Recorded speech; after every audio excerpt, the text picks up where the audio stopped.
Assalamualaikum warahmatullahi wabarakatuh. Perkenalkan, nama saya Novita Liunur Abdiani, NIM 1948402012. Saya dari Prodi D3 Anafarma. Di sini saya akan menjelaskan tentang uji kesadahan kalsium dalam air bersih. Baiklah, di sini saya akan menjelaskan pengertian dari uji kesadahan kalsium dalam air. Yang pertama itu kita harus mengetahui apa itu air. Nah, di sini saya akan menjelaskan apa itu air. Air adalah senyawa kimia yang sangat penting bagi kehidupan umat manusia dan makhluk hidup lainnya. Mengapa? Karena fungsinya itu tidak bisa digantikan oleh senyawa lainnya untuk kehidupan. Selanjutnya di sini saya akan menjelaskan apa sih pengertian dari kesadahan air. Jadi, kesadahan air adalah kandungan mineral-mineral tertentu di dalam air yang umumnya berupa ion kalsium atau Ca dan magnesium atau Mg dalam bentuk garam karbonat. Nah, jadi itu pengertian dari kesadahan. Baiklah, di sini kita akan membahas tentang macam-macam dari kesadahan air. Nah, jadi kesadahan air itu dibagi atas dua macam. Yang pertama itu kesadahan air sementara atau temporer.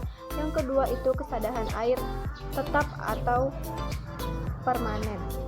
Nah, yang pertama itu kesadahan air sementara itu disebabkan oleh adanya garam karbonat dan bikarbonat. Sementara kesadahan air tetap itu disebabkan oleh klorida dan sulfat. Nah, selanjutnya itu kita membahas tentang titrasi EDTA. Kesadahan air dinyatakan dengan Mg per liter CaCO3-min. Nah, metode ini yang dapat digunakan dalam menentukan kesadahan air adalah metode perhitungan dan metode titrasi EDTA. Metode titrasi EDTA sendiri digunakan di laboratorium untuk penentuan kesadahan. Nah, metode ini berhubungan dengan penggunaan larutan EDTA atau etilen diamin tetraasetis atau garam sodium sebagai agen. Nah, baiklah, di sini kita akan membahas tentang metode dari penelitian ini. Jadi dalam metode ini kita menggunakan alat yaitu yang pertama turbidimeter, yang kedua pH meter, yang ketiga itu ada statif dan klep, yang keempat ada pipet volume 25 ml, Erlenmeyer 250 ml, gelas kimia 100 ml dan 250 ml. Selanjutnya itu ada spatula, selanjutnya itu ada pipet tetes 2 ml, selanjutnya itu ada bowl dan botol semprot. Terus yang terakhir itu ada buret asam 50 ml.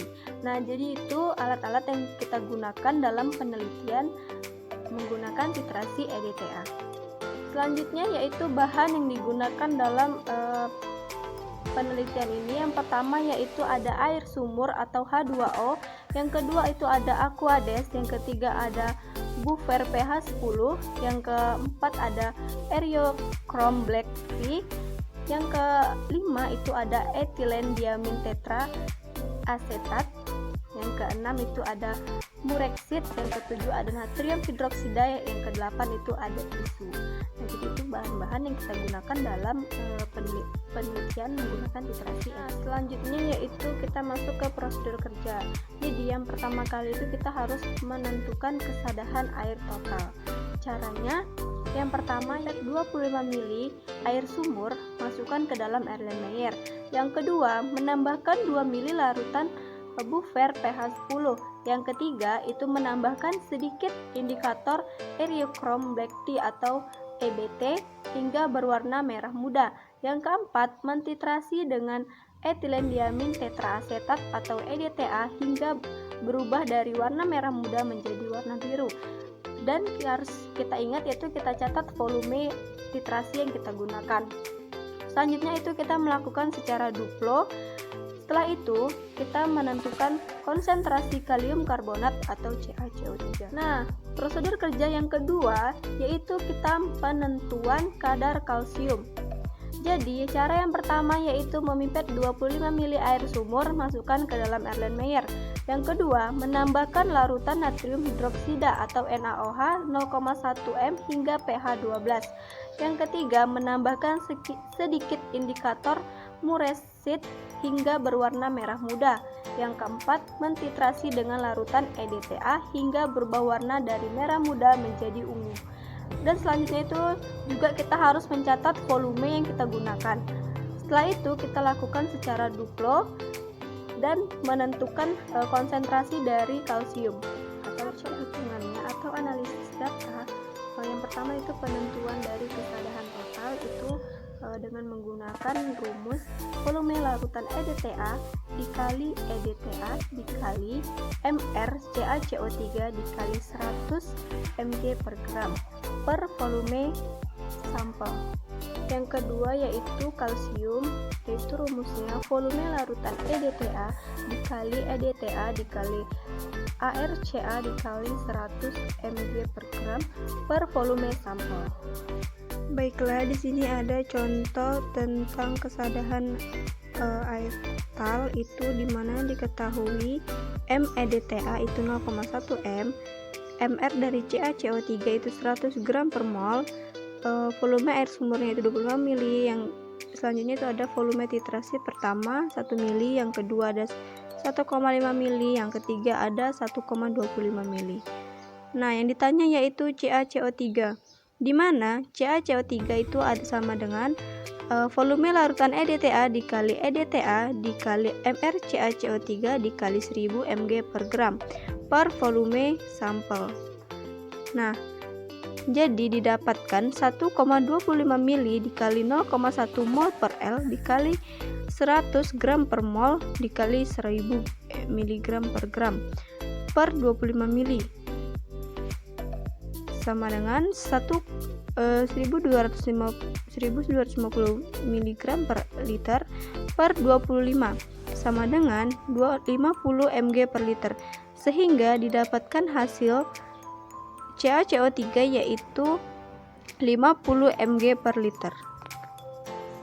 Selanjutnya itu contoh soal dari penentuan kesadaran Ca, yaitu pertama diketahui MEDTA-nya 0,01 m, ArCa 40,08 gram per mol, volume air sumurnya itu 25 ml, volume kalsium yang pertama itu 0,6 ml, yang kedua itu 0,8, dan volume rata-ratanya yaitu 0,7 ml.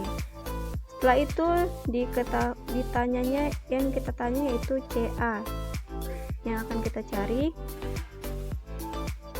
Jadi Ca sama dengan volume larutan EDTA dikali EDTA dikali ArCa dikali 1000 mg per gram per volume sampel, dimana 0,7 ml dikali 0,01 mol per liter dikali 40,08 gram per mol dikali 1000 mg per gram per 25 ml, sehingga didapatkan hasil 11,2224 mg per liter sama dengan 11,22 mg per liter. Jadi didapatkan hasil untuk Ca itu 11,22 mg per liter. Baiklah, itulah tadi penjelasan dari saya mengenai uji kesadaran kalsium dalam air bersih. Semoga bermanfaat bagi kita semua. Maaf jika ada salah dalam penjelasan. Saya akhiri dengan Assalamualaikum warahmatullahi wabarakatuh.